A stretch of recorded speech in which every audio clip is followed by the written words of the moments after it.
रामकृष्ण हरी. धन्य ते अर्ण रत्नाची खान, जन्मला तो निदान सावता तो, सावता सागर प्रेमाची आगर. तर या व्याख्यान मालिकेतून आज माळ्यांचे कुळवंशज सावता महाराज खरोखर त्यांनी आपलं जे कर्म आहे, नैमित्तिक वंशावळ जे कर्म आहे, शेती कसायची, भाजीपाला करायचा, फुलं लतावेली फुलवायच्या, हा श्री संत सावता महाराजांचा वंशज हा असणारा व्यवसाय. त्यांचे वडील हे भगवंताचे परमभक्त होते, नित्यनेमानं वारी करत होते. सांगायचं तात्पर्य, जो भगवंताचा कार्यामध्ये ज्याची कारकीर्द जोडलेली आहे आणि त्यांची इच्छा पूर्ण करतो स्वतः भगवंत. ह्याला एकच कारण आहे, शुद्ध बीजाच्या पोटी फळे रसाळ गोमटे. ह्या नियमानुसार त्यांचे वडील नरसोबा, आई नागाई यांच्या उदरी असणारा सावता यांनी जन्म घेतला. सावते महाराज हे एक कुळ उद्धारक, ज्याने जगाचा मालक असणारा हृदयामध्ये साठवला आणि हे सिद्ध करून दाखवलं. हे शरीर क्षत्रज्ञ आहे. शरीर काय आहे? क्षत्र आहे. या शरीरामध्ये भगवंताला जागा दिली. इतका भगवंतासाठी उद्धार झालं पाहिजे. सावता महाराजांनी आपल्या मळ्यामध्ये भगवान परमात्म्याला आणलं. ह्याच्या पाठीमागचा हेतू काय असावा? ह्याच्या पाठीमागचा हेतू एकच, निस्वार्थ प्रेम आणि अंतःकरणापासून तळमळ. जगाचा मालक असणारा भगवान परमात्मा पंढरपूरला असणारे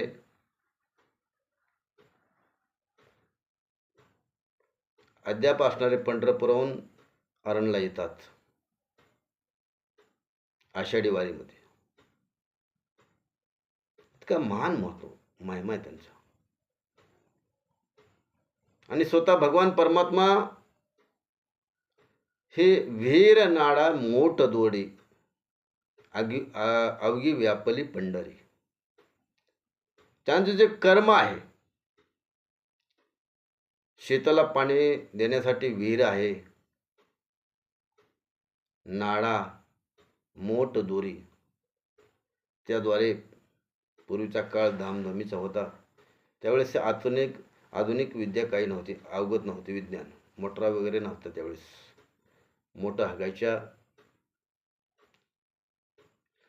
रात्रंदिवस भगवंताचं मिळाल्या वेळेस चिंतन करायचं आणि काम आपटल्यानंतर शेतातली जी काम आहे, नैमित्तिक काम करायचं आणि थोडा वेळ मिळाला की भगवंताला बोलवायचं.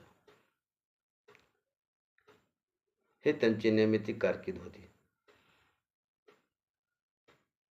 आणि वंश हा माळ्यांचा उद्धार केला वंशाचा, असे सावता महाराज. आणि माळी म्हणजेच भगवंताचे अगदी जवळचे. इतकं संत सावता महाराजांनी त्यांना मानाचं पद करून दाखवलं. सावता महाराजाचा महिमा फार आहे. आणि ते त्यांना काही ही एक घरगुती उपाय जे काय आहे आयुर्वेदिक औषधं हा त्यांना बऱ्याचशा वनस्पतीचे त्यांना अवगत होत्या आणि बरेचशा जणांचा रोगही नीट होत होते. इतका त्यांचा महिमा आहे. सांगायचं तात्पर्य, ज्यांच्या मुखामध्ये नामचिंतन सतत आहे आणि त्यांचा जो मनातला हेतू आहे जगाच्या कल्याणासाठी, मग हातात त्यांनी काही घेऊ, कुठलीही वनस्पती घ्या, त्या एखाद्या रोग्याला तर दिली ती अमृततुल्य भगवान परमात्म्याचं नाम चिंतन करत असताना ती हाताने वाजवली टाळी आहे, ती शक्ती असणारी हातात उतरते. आपण म्हणतो ह्यांचा हात पार, ह्यांच्या हाताला काय सवय हो.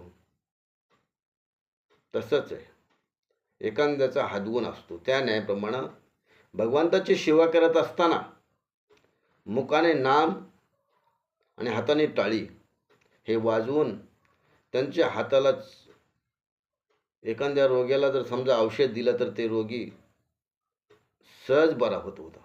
इतका त्यांचा हातगुणाचा इतका महिमा आहे. सांगायचं तात्पर्य आहे, भगवान परमात्म्याचं नाम घेत असताना, कर्म करत असताना, सर्वस्व भगवंताच्या चरणावर समर्पित करत असताना तो व्यक्ती सर्वसामान्य राहत नसून तो व्यक्ती भगवंताचा अगदी जवळचा लाडका आणि त्या लाडक्याचं कौतुक पुरवण्यासाठी भगवान परमात्मा नको ते कार्य करतात. भक्ताचं हट्ट पुरवतात आणि भक्ताचा हेतू एकच असतो, जे अज्ञान आहे भगवंता की कुठल्या ना कुठल्या रूपात त्या व्यक्तीचं समाधान झालं पाहिजे, जेणेकरून हा अज्ञानी माणसं आहेत, तुझ्या नामापासून फार दूर आहेत आणि तू मला निवलस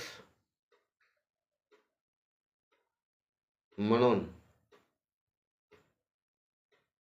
मला विवेक बुद्धी दिलीस, म्हणून मी तुझ्या नामाचा महिमा माझ्या झेपल अशा बुद्धीनुसार मी सांगण्याचा प्रयत्न करतोय, असं म्हणून भगवान परमात्म्याची आराधना केली जाते आणि भगवान परमात्माही त्याची इच्छा पुरवतो.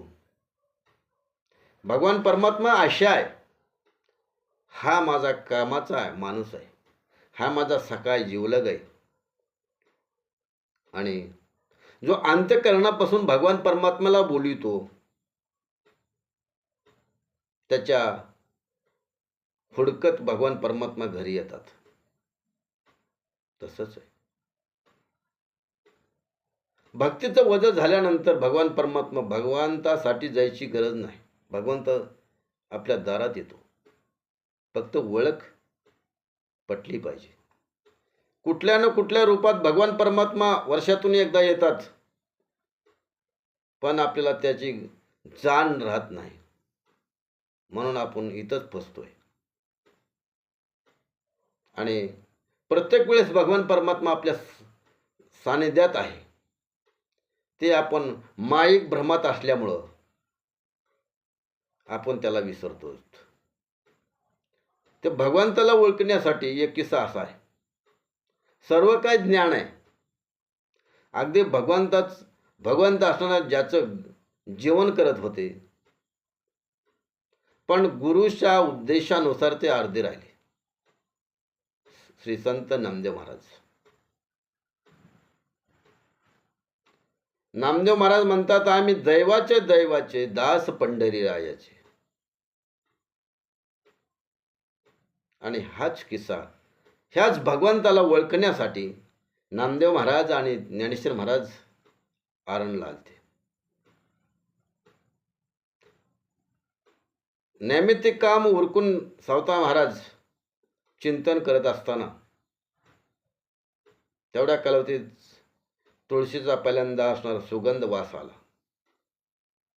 वास आल्यानंतर त्यांना संकेत पटली की कोणतरी असणारं आलंय. ज्या अर्थी तुळशीचा सुगंध असणारा मंजुळाचा वास येतोय त्या अर्थ निश्चित पांडुरंग आलेत, हे त्यांना आत्मचिंतन प्रकाश खून पटले. मग सावते महाराज म्हणाले, कोण आहे समोर या. तितक्यात पांडुरंग म्हणले, भगवंत. सावता ऐक म्हणले, माझ्या मागे 2 चोर लागलेत म्हणले. आणि भगवान परमात्मा बोलल्यानंतर सावता महाराज म्हणले, मळ्यात असणारा लता वेली होत्या, केळीची बाग होती आणि ही बाग फुललेली होती त्यावेळेस. मग ठीक आहे म्हणले, जा बागेत म्हणले, तिथं लपा. नाही म्हणले, इतकं ते चोर तीक्ष्ण आहेत, मला कुठेही हुडकून काढतील. मला अशी जागा देते की मला ओळखणार नाहीत. बरं ठीक आहे. सावता महाराजांनी मागचा पुढचा विचार न करता हातामध्ये विळा घेतला आणि हृदय फाडलं. हृदयात म्हणले, एवढीच जागा शिल्लक आहे व. ठीक आहे म्हणले. भगवान परमात्म्याने बारकं रूप धारण केलं त्यावेळेस आणि अतिसूक्ष्म रूप धारण करून हृदयात बसले. हृदयात सावता महाराजांनी जागा दिली. इतका सावता महाराजांचा महिमा आहे. आजच्या रेलमध्ये आपण एकच त्यांचा गुण घेण्यासारखा आहे. जो निश्चिम भक्त आहे आणि भगवान परमात्म्याला आलेला हा ओळखता येतो, भक्तीनं ओळखता येतं. आधी श्रद्धा ठेवली पाहिजे आणि श्रद्धा ठेवत असताना काही नियम पाळावे लागतात. ते नियम असे आहेत. समाज आपल्याकडं 3 गोष्टीने पाहतो. काही समाज असं म्हणतात ते फार विद्वान आहेत आणि खरोखर तुम्ही फार सुंदर आहेत.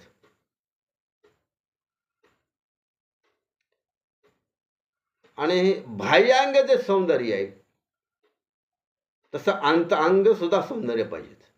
अंगाने सुद्धा माणूस सुंदर झाला पाहिजे. ह्याला विशेषत्व महत्व आहे. कारण भक्तीचं तेज बाह्य अंगामध्ये उमटत असतंय म्हणून तो सुंदर दिसत असतो. कारण भगवान परमात्माचा महिमा तेवढा अगाध आहे. साठवलेलं जे ब्रह्मज्ञान आहे ते ज्ञान बाहेर पडत असतंय म्हणून तो त्याचं तेज लखलखीत दिसतंय. आणि काही जण स्वरूप पाहून त्यांच्या मनाला समाधान वाटतं. भगवंता जे सौंदर्य मला दिलं, जे विचार दिले, जे अंतःकरणातून मला प्रेम पाना पटला,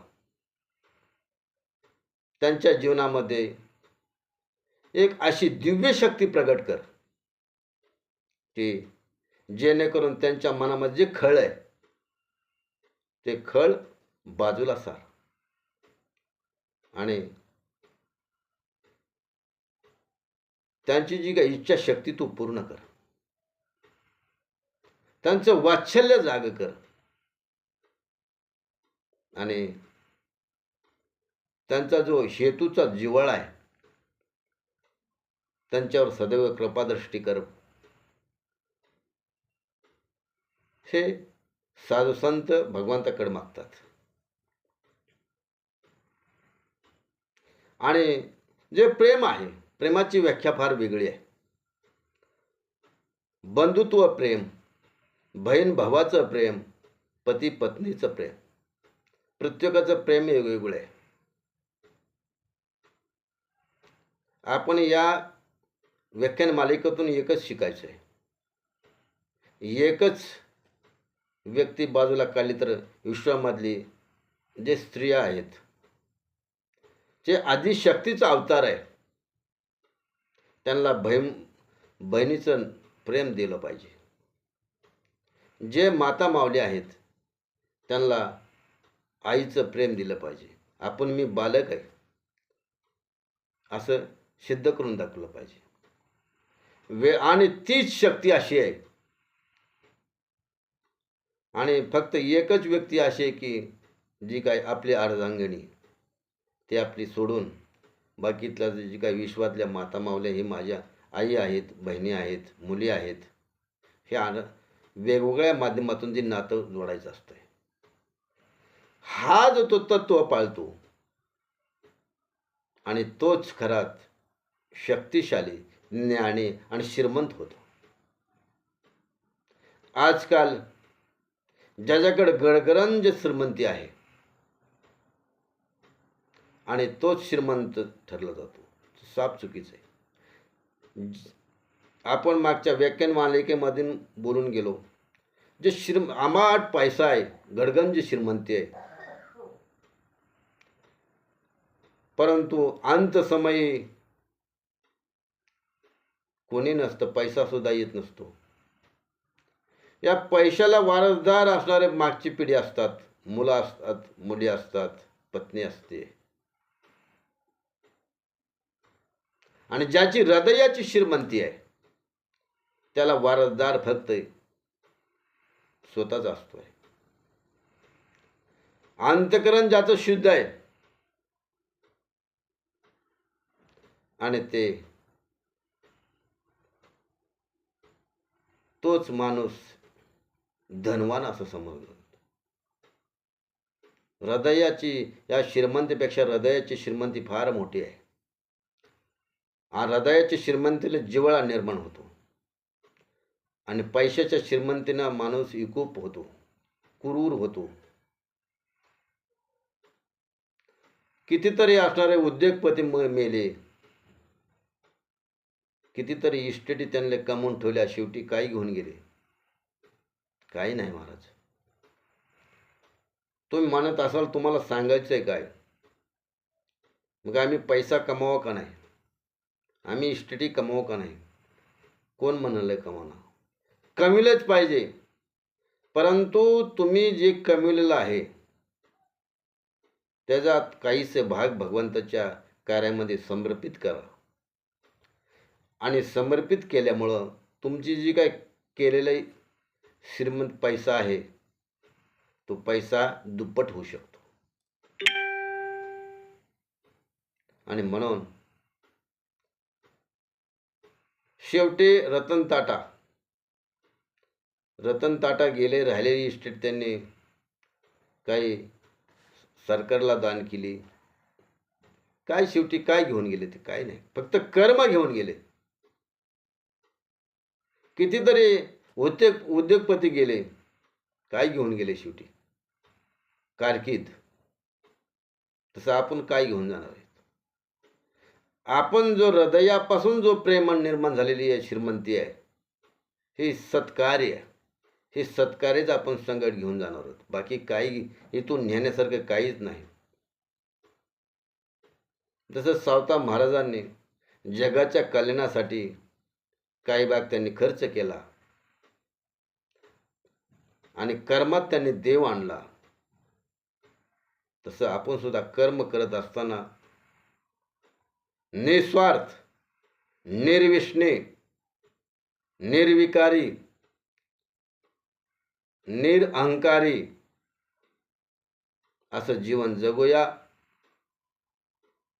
आणि निस्वार्थ प्रेम करायला शिकूया. इथं थांबूया. रामकृष्ण हरी. वसुदेव सुतं देवं कंसचानूरमर्दनं देवकी परमानंदं कृष्णं वंदे जगद्गुरु.